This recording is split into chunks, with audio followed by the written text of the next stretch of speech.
sweep of all three houses in November 2008 is the message from the global trading exchange Intrade. That's a pay-to-play prediction market and rivals leading pollsters like Gallup and Rasmussen. All right, joining me is John Delaney, CEO of Intrade.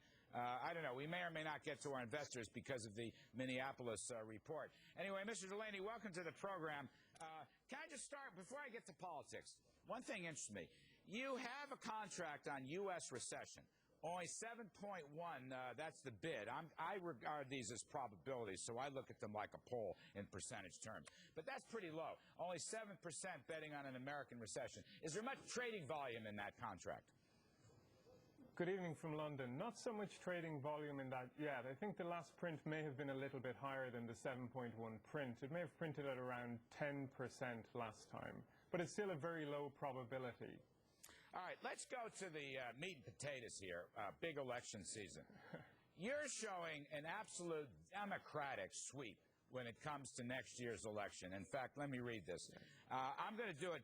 Democratic president. The contract is about 56. I'm going to call it 56%.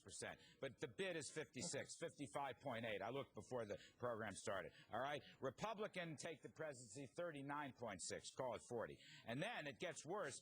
GOP taking the House, only 15%. GOP taking the Senate, only 15%. That is one big, fat Democratic sweep. What can you tell us about this? Well, I can tell you that that's what the market thinks. Thousands of people have traded on these markets from all over the globe, not just from the United States. And right now, you call the figures correctly. It looks like the Democrats are going to do very well. They're going to have the next president and control the House and the Senate. And basically what your contracts are showing is that Senator Hillary Clinton will run against and defeat former Mayor Rudy Giuliani. That's correct. In the who will be the next president, there are four contestants there that have an 85% probability of one of them being the next president. Clinton at 30% is the leader right now, and Giuliani is at 20%. But also at 20% is Obama, and fourth there is Fred Thompson, and of course everybody's waiting on Fred. Has your volume, let me just ask you this, the volume of trading. Now, this is a worldwide exchange, if you will. So, you know, their acumen for U.S. politics may or may not be right. You've had a pretty good track record down through the years. What kind of volume? Are you seeing volume for these political contracts go up, or is it coming down, suggesting a lack of interest? No, absolutely not. It's definitely increasing.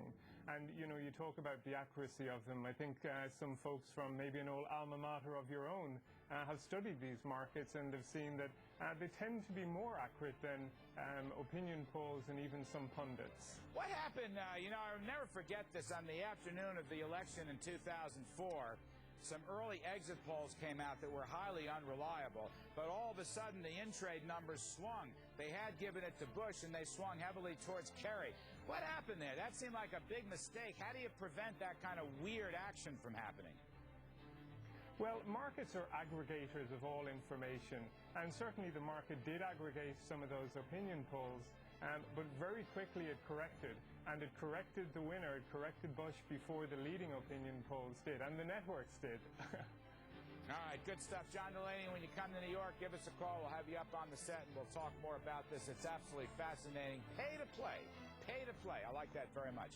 Up next, Congress tries to bash China down.